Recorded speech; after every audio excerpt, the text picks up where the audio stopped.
mahasiswa sekalian dimanapun Anda berada. Alhamdulillah kita bertemu kembali dalam mata kuliah manajemen keuangan.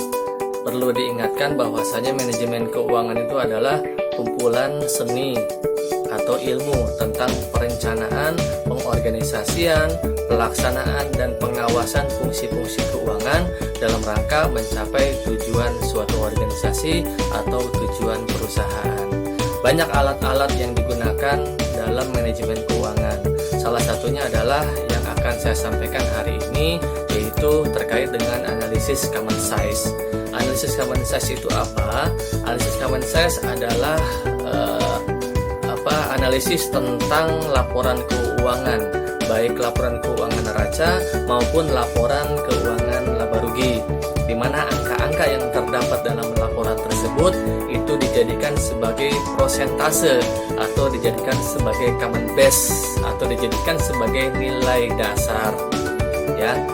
Nah, di dalam laporan keuangan dalam bentuk neraca, angka yang dijadikan common base adalah angka yang ada di total aktiva, ya. Kemudian kalau di laporan laba rugi yang dijadikan sebagai common base di sini adalah sales atau penjualan, ya. Nah, di antara dua akun ini dijadikan common base atau dijadikan nilai dasar yang nantinya menjadi pembagi dengan angka-angka akun yang lain, sehingga dapat diambil keputusan untuk kita interpretasikan nantinya, ya. Ini langsung saja saya berikan contoh langsung kepada laporan keuangan dalam bentuk neraca, di mana laporan keuangan neraca itu ada dua sisi, kanan dan kiri atau atas bawah, yaitu aktiva dan pasiva. Di dalam aktiva dan pasiva itu adalah akun-akun yang familiar bagi kita semua. Contohnya aktiva itu akun kas dan setara kas, piutang lain-lain, piutang usaha, persediaan gedung, penyusutan, dan tanah. Masih banyak akun-akun aktiva lainnya.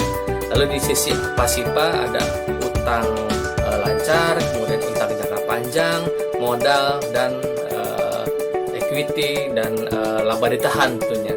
Masih banyak lagi akun-akun pasiva lainnya. Nah, kalau kita punya data angka tentunya di sini misalnya posisi utang usaha itu 18 miliar 60 juta misalnya.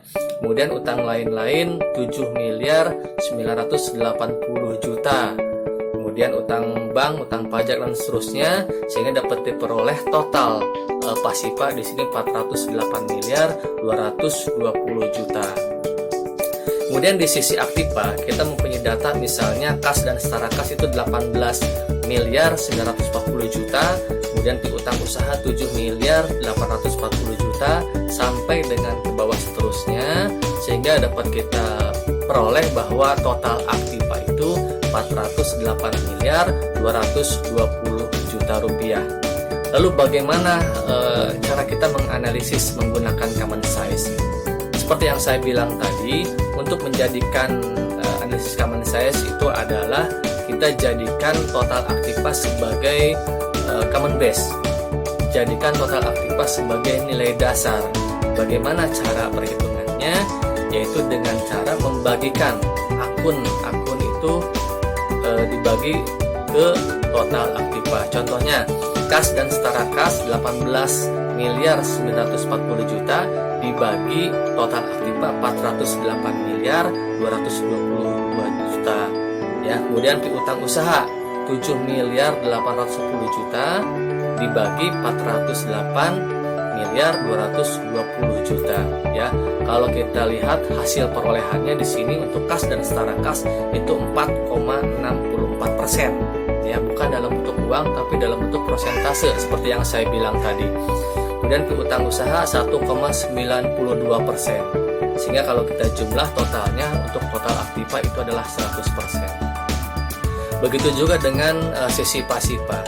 Sisi pasiva kalau kita analisis dalam common size di sini 18 miliar untuk utang usahanya dibagi ke 408 miliar 220 juta. Kemudian utang lain-lain 7 miliar 980 juta dibagi 408 miliar 220 juta. Sehingga kalau kita peroleh angka-angkanya itu dalam bentuk persentase. Utang usaha itu 4,42%, utang lain-lain 1,95%, dan seterusnya, sehingga total aktifanya adalah 100%. Jadi kalau kita lihat hasil akhirnya itu seperti ini ya, dimana kas dan setara kas itu semuanya dalam bentuk persentase, utang usaha pun sampai dengan laba ditahan ya, itu dalam bentuk persentase. Nah, itu adalah analisis laporan keuangan dalam bentuk neraca. Lalu bagaimana dengan laporan keuangan laba rugi? Nah, di sini saya punya data laporan laba rugi itu terdiri dari akun-akun seperti penjualan, harga pokok, dan biaya-biaya. Tentunya di sini yang terkait dengan operasi perusahaan, ya, kegiatan operasi perusahaan. Kita misalnya mempunyai data untuk penjualan itu sendiri dalam bentuk miliar rupiah, itu 110 miliar 120 juta. Kemudian harga pokok penjualan 6 miliar 920 juta. Kemudian kita kurangi, hasilnya adalah laba kotor atau laba operasi 103 miliar 200 juta rupiah. Kemudian perusahaan ini mempunyai biaya-biaya yang totalnya itu sekitar 1 miliar 700 juta rupiah. Sehingga kalau dikurangi ya, laba kotor dikurangi biaya-biaya, hasilnya adalah 101 miliar 50 juta rupiah. Itu bisa dibilang EBIT, earning before interest and tax. Kemudian ada interest sebesar 1 miliar 600 juta, sehingga dapat kita peroleh yang namanya EBT, earning before tax, yaitu sebesar 99 miliar 900 juta rupiah. Kemudian ada tax, dan nanti hasil akhirnya adalah earning after tax senilai 64 miliar 93 juta rupiah. Ya, lalu bagaimana kita menganalisis common size laporan laba rugi ini?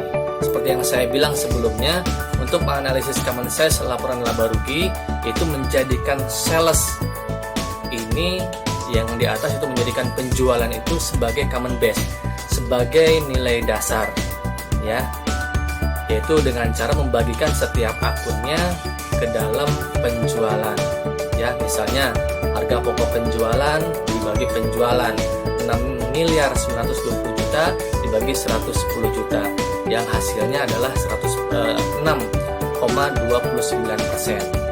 Begitu juga laba kotor, hasilnya adalah 93,71%, kemudian EBIT 92,71%, kemudian EBT 90,72%, dan EAT diperoleh persentasenya 58,96%. Nah, ini adalah contoh perhitungan terhadap laporan laba rugi ya, sehingga dapat diperoleh kesimpulan bahwa kalau dari sisi neraca itu 4,64% ya. Kalau kita lihat tadi sisi neraca, kekayaan perusahaan itu merupakan uang tunai. Ini hasil interpretasi daripada analisis common size-nya, bahwa kekayaan perusahaan dalam bentuk uang tunai itu ada sekitar 4,64%. Lalu yang paling banyak di mana? Yang paling banyak adalah dari segi persediaan sebesar 63,88%. Nah, ini ternyata dari hasil analisis laporan keuangan dalam bentuk common size dapat diperoleh bahwa kekayaan yang paling banyak ini berbentuk persediaan. Nah, nanti tinggal manajemen menyikapinya ya. Lalu bagaimana analisis interpretasi dari laporan laba rugi terkait dengan common size ini? Nah, kalau dari sisi laba kotor ya, setiap satuan rupiah, 1 rupiah penjualan itu bisa menyumbang 0,9371 rupiah laba kotor ya, bisa menyumbang sekitar 93,71% ya. Kemudian dari sisi laba setelah pajak, setiap 1 rupiah penjualan bersih itu bisa menyumbang terhadap laba setelah pajak. Laba setelah pajak itu earning after tax itu sebesar 0,5896 rupiah. Kemudian dari sisi harga pokok, setiap 1 rupiah penjualan bersih mampu menyumbang harga pokok sebesar 0,0629 rupiah atau 6,29%. Nah, ini adalah hasil interpretasi dari analisis common size. Ya, mungkin itu saja sedikit terkait dengan analisis common size. Lebih kurangnya mohon maaf. Sampai ketemu lagi di analisis berikutnya. Terima kasih. Assalamualaikum warahmatullahi